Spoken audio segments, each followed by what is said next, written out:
दोस्तों मैकेनिकल या physical weathering के बाद अब हम डिस्कस करते हैं केमिकल वेदरिंग को। केमिकल वेदरिंग के अंदर रॉक्स का जो है केमिकल ब्रेकडाउन होता है।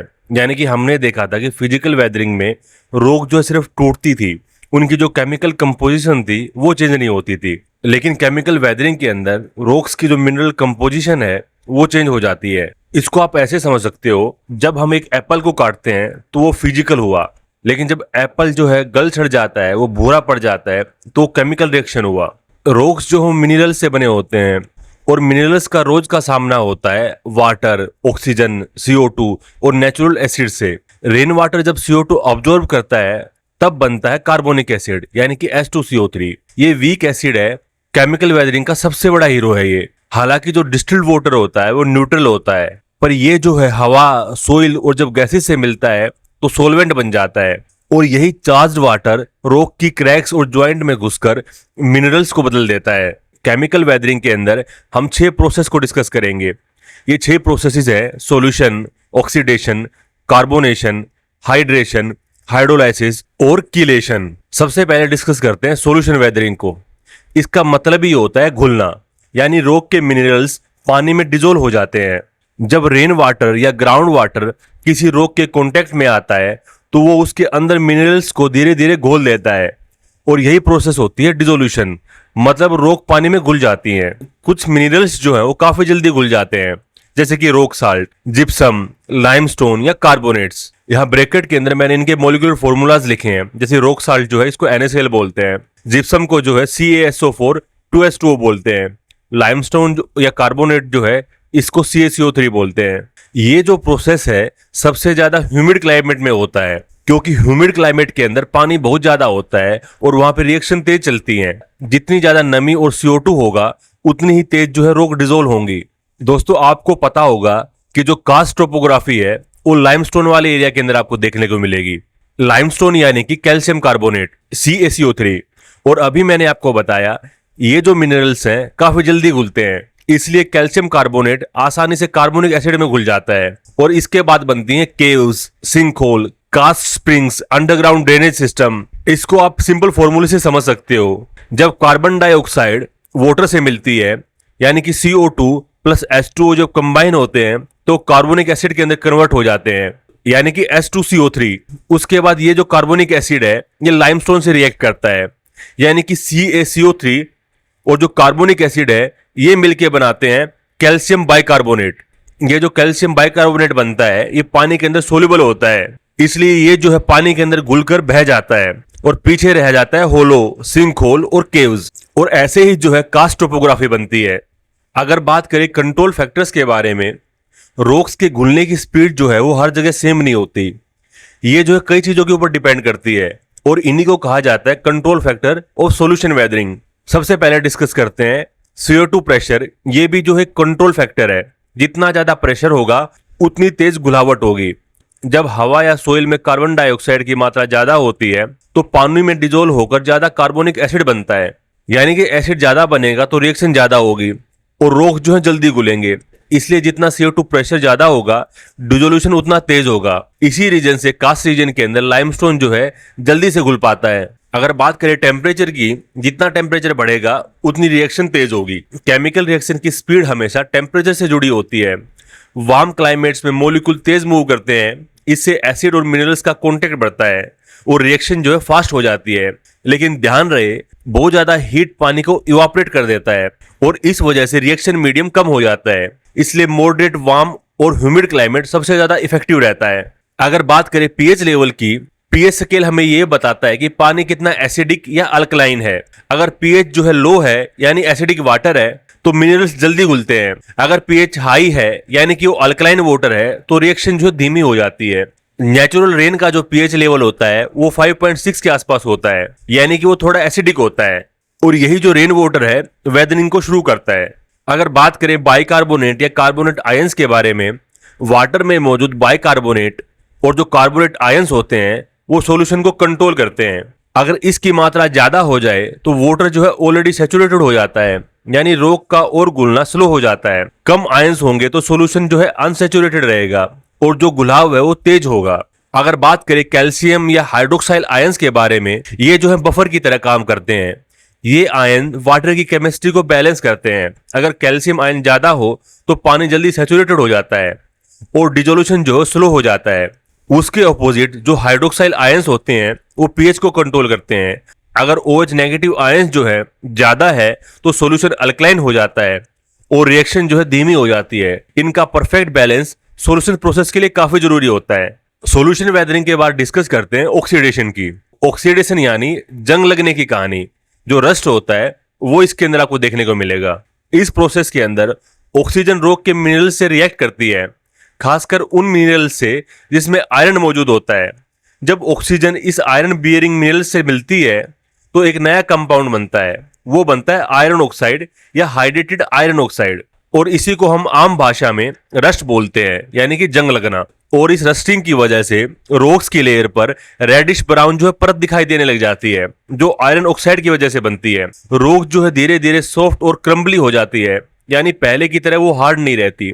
तो अगर आप किसी पुराने रॉक सरफेस पर लाल भूरे धब्बे देखोगे तो समझ जाना वहां पे ऑक्सीडेशन जो है चालू हो चुका है। जब आयरन, ऑक्सीजन और वाटर मिलते हैं तब रिएक्शन कुछ इस टाइप की दिखती है, यानी कि Fe2O3 और जो 3 कंपाउंड है वाटर के वो बनते हैं। और ये जो कंपाउंड है इसको बोला जाता है हाइड्रेटेड आयरन ऑक्साइड, यानी वही चीज जो रस्ट बनाती है। इससे रॉक की स्ट्रेंथ घट जाती है और वो धीरे धीरे टूटने लगती है। ऑक्सीडेशन प्रोसेस जो है ये ज्यादातर ह्यूमिड और वार्म ट्रॉपिकल रीजन के अंदर होता है, जहां हवा में नमी होती है, यानी कि हवा में मॉइस्चर होता है, और मॉइस्चर के साथ साथ वहां पे ऑक्सीजन जो है वो भी अच्छी खासी होती है। ये जो प्रोसेस है आपको iron rich sandstone, basaltic rocks और लेटराइटिक जोन के अंदर बहुत ज्यादा देखने को मिलेगा। कई बार इस ऑक्सीडेशन की वजह से रॉक्स के ऊपर एक लेटराइट कैप भी डेवलप हो जाती है, जो कि रेडिश और स्ट्रॉन्ग लेयर होती है। इस प्रोसेस के अंदर जब आयरन मिनरल्स ऑक्सीडाइज करते हैं तो उनका वॉल्यूम बढ़ जाता है और इससे रॉक के अंदर इंटरनल स्ट्रेस पैदा होता है और इस वजह से क्रैक्स डेवलप होते हैं और रॉक जो है तेजी से टूटने लग जाती है। यानी ऑक्सीडेशन न केवल रॉक का रंग बदलता है बल्कि उसे कमजोर भी बना देता है। अब बात करते हैं कार्बोनेशन प्रोसेस के बारे में। जब कार्बन डाइऑक्साइड हवा या सोइल से निकलकर रेन वाटर में घुलती है तो ये एक हल्का एसिड बनाती है जिसको हम बोलते हैं कार्बोनिक एसिड, यानी कि H2CO3। अब ये कार्बोनिक एसिड काफी रिएक्टिव होता है। ये जो एसिड है खास तौर पर उन रॉक्स पर असर डालता है जिनमें कैल्शियम कार्बोनेट मौजूद होता है, जैसे कि लाइमस्टोन या डोलोमाइट। कार्बोनिक एसिड जो है इन कार्बोनेट्स को बाइकार्बोनेट्स में बदल देता है और ये जो नए बाइकार्बोनेट्स बने हैं ये पानी के अंदर इजीली सोल्यूबल होते हैं। इसकी केमिकल रिएक्शन के अंदर कैल्शियम कार्बोनेट, वाटर और CO2 जो है ये कंबाइन होते हैं और उसके बाद बनता है कैल्शियम बाइकार्बोनेट, जो कि पानी में इजीली घुल जाता है और इस तरीके से रॉक के अंदर के हिस्से धीरे धीरे डिजोल्व होने लग जाते हैं और अंडरग्राउंड में खाली जगह बन जाती हैं, यानी कि वॉइड्स डेवलप हो जाते हैं।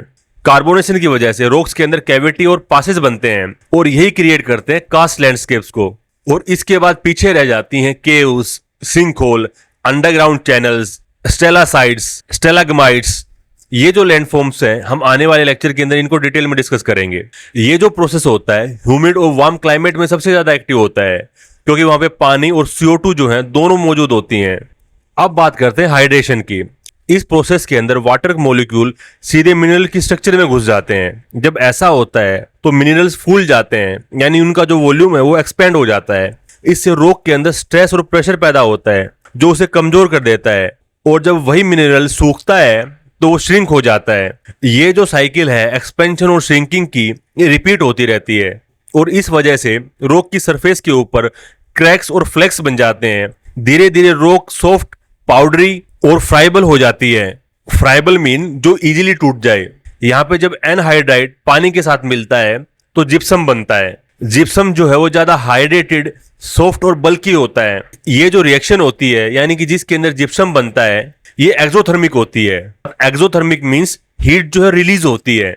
क्ले और जो फेल्डस पर मिनरल्स होते हैं वो इस प्रोसेस के लिए सबसे ज्यादा सेंसिटिव होते हैं। हाइड्रेशन जो है वो अक्सर क्योलिनाइजेशन को शुरू करती है। क्योलिनाइजेशन मींस यानी लॉन्ग टर्म में रॉक जो है धीरे धीरे क्ले में बदल जाती हैं। यानी हाइड्रेशन से रॉक जो है सॉफ्ट, फ्लैंकी और फ्राइबल बन जाती हैं, यानी वो अब केमिकल अटैक के लिए रेडी हो जाती हैं। फिर अगली प्रोसेस में जैसे ऑक्सीडेशन, हाइड्रोलाइसिस या जो कार्बोनेशन होता है उन पर आसानी से असर डाल सकती हैं। अब बात करते हैं हाइड्रोलाइसिस के बारे में। हाइड्रोलाइसिस का मतलब होता है जब थोड़ा एसिडिक पानी यानी कार्बोनिक एसिड वाला वाटर रॉक्स के अंदर सिलिकेट मिनरल से रिएक्ट करता है। इस रिएक्शन में आयंस का एक्सचेंज होता है। पानी अपने हाइड्रोजन आयन यानी कि जो एच पॉजिटिव आयंस होते हैं, ये जो है मिनरल्स के आयन से बदलता है, जिससे पुराने मिनरल्स टूट जाते हैं और नए क्ले मिनरल्स बनते हैं। और इस प्रोसेस के अंदर सिलिका और कुछ साल्ट जो है डिसोल्व होकर बह जाते हैं, यानी रॉक धीरे धीरे अंदर से रिस्ट्रक्चर हो जाती है। इस प्रोसेस के अंदर फेल्डस्पर जो है केओलिनाइट के अंदर बदल जाता है, यानी केओलिनाइट जो है क्ले मिनरल है, यानी कि मिट्टी जैसा खनिज है जो केमिकल वेदरिंग से बनता है। खासकर जब फेल्डस्पर रिच रॉक्स जैसे कि ग्रेनाइट, ये जो है ट्रॉपिकल या ह्यूमिड एरिया में टूटते हैं। और ये जो प्रोसेस होती है ये हाइड्रोलिसिस से होती है, यानी कि जब स्लाइटली एसिडिक वाटर यानी कि कार्बोनिक एसिड जो कि H2CO3 है, ये जो है फेल्डस्पर जैसे सिलिकेट मिनरल्स के साथ रिएक्ट करता है तो फेल्डस्पर टूटकर केओलिनाइट बन जाता है। यहां पे आप देख पा रहे होगे KAlSi3O8, ये जो है पोटासियम फेल्डस्पर है। ये जो कार्बोनिक एसिड के साथ रिएक्ट करता है और बाद में जो प्रोडक्ट बनाता है वो बनाता है केओलिनाइट, जो कि है Al2Si2O5OH4। और ये जो केओलिनाइट है ज्यादातर हॉट, ह्यूमिड और ट्रॉपिकल रीजन में बनता है जहां पे केमिकल वेदरिंग बहुत तेज होती है, जैसे कि South India, Amazon basin, Congo basin. Kaolinite का जो यूज होता है वो पेंट, रबड़, कॉस्मेटिक और जो सिरामिक्स होते हैं इनके अंदर अच्छा खासा होता है। हाइड्रोलिसिस सबसे ज्यादा एक्टिव होती है हॉट और ह्यूमिड ट्रॉपिकल क्लाइमेट्स में, जहाँ पे पानी बहुत ज्यादा होता है और टेम्परेचर भी काफी हाई होता है। इन एरिया के अंदर ये जो प्रोसेस है रॉक्स के अंदर गहराई तक चलता है और इसकी वजह से बनते हैं डीप रेगोलिथ, रेड सोइल्स, लेटेराइट्स और बॉक्साइट्स। यानी कि ट्रॉपिक्स एरिया में जो रेडिश ब्राउनिश मिट्टी दिखती है वो हाइड्रोलिसिस की देन है। ये जो प्रोसेस है आपको अमेजोन बेसिन, कोंगो बेसिन, इस टाइप के एरिया में अच्छा खासा देखने को मिलेगा, क्योंकि यहाँ पे जो टेम्परेचर है वो हॉट और ह्यूमिड होता है। अब बात करते हैं किलेशन की। जब प्लांट्स की रूट्स, फंगस या माइक्रोब्स जो है मिट्टी में ग्रो करते हैं तो वो अपने आसपास कुछ ऑर्गेनिक एसिड छोड़ते हैं, जैसे कि humic acid, fulvic acid, citric acid, oxalic acid. इस टाइप से ये जो एसिड रिलीज करते हैं, ये एसिड मिट्टी में मौजूद मेटल आयन इनसे मिलकर सोल्यूबल कॉम्प्लेक्स बना लेते हैं, जिन्हें हम कहते हैं किलेट्स। ये जो मेटल आयन है ये आयरन के भी हो सकते हैं, मैग्नीशियम के भी हो सकते हैं, एल्यूमिनियम के भी हो सकते हैं, यानी कि जो मेटल वहां पे मौजूद है उन मेटल आयन के साथ ये रिएक्ट करेंगे और इसी प्रोसेस को कहा जाता है किलेशन।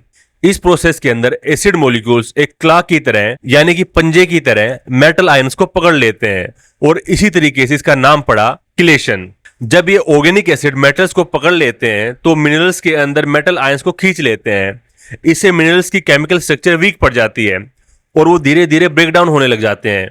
किलेशन जो है रॉक के अंदर से मेटल निकालकर उसे सोल्यूबल बनाता है, जिससे वेदरिंग तेज होती है और सोइल में न्यूट्रिएंट्स बढ़ते हैं। ये जो प्रोसेस है आपको ह्यूमिड ट्रॉपिकल रीजन जहां पे मॉइस्चर और टेम्परेचर दोनों ज्यादा होते हैं वहां पे देखने को मिलेगा।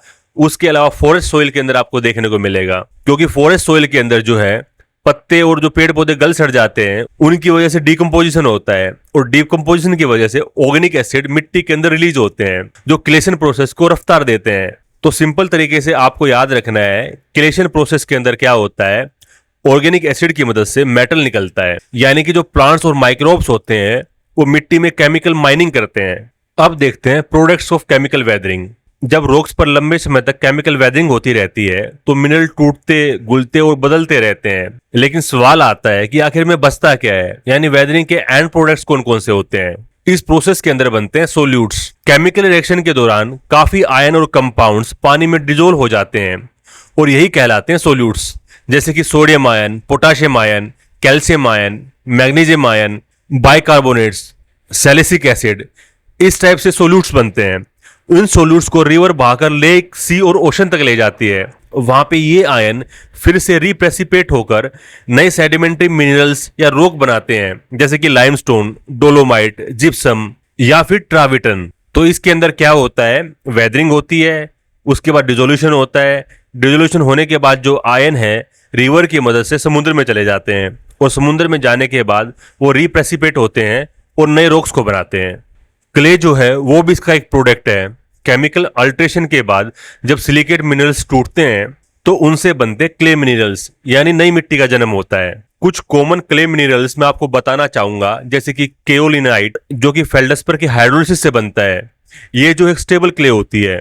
मोंट मोरिलोनाइट जो है ये बेसाल्ट से बनता है, ये जो है आपको फूली हुई क्ले दिखेगी।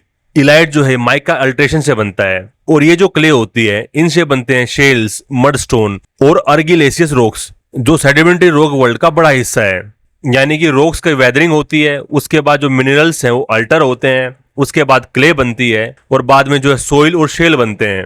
वेदरिंग के अंदर रेसिडुअल मिनरल्स भी बनते हैं, ये भी बाय प्रोडक्ट हैं। हर मिनरल इतना रिएक्टिव नहीं होता, कुछ मिनरल वेदरिंग के बाद बचे रह जाते हैं और इन्हें कहते हैं रेसिडुअल मिनरल्स। ये आमतौर पर केमिकली स्टेबल मिनरल्स होते हैं, जैसे कि quartz, unweathered feldspar, mica, zircon, garnet, rutile, इस टाइप से इनको रेसिडुअल मिनरल्स बोला जाता है। ये जो रेसिड्यूज हैं बाद में क्लास्टिक सेडिमेंट्री रॉक्स के रॉ मटेरियल बन जाते हैं, जैसे कि सैंडस्टोन। यानी कि जो मिनरल्स घुल नहीं सके वो बच जाते हैं और वही आगे चलकर नई रॉक का पार्ट बनते हैं। तो दोस्तों यहाँ पे हमारी केमिकल वेदरिंग कंप्लीट होती है। नेक्स्ट लेक्चर के अंदर हम डिस्कस करेंगे बायोटिक और जो बायोजियोकेमिकल वेदरिंग है उसके बारे में। अगर आपको ये टॉपिक अच्छा लगा हो तो वीडियो को लाइक करें, सब्सक्राइब करें, शेयर करें और बेल आइकन को दबाना बिल्कुल ना भूलें, ताकि हर नए लेक्चर की नोटिफिकेशन आपको टाइम पर मिलती रहे। मिलते हैं अगले वीडियो में, तब तक के लिए धन्यवाद।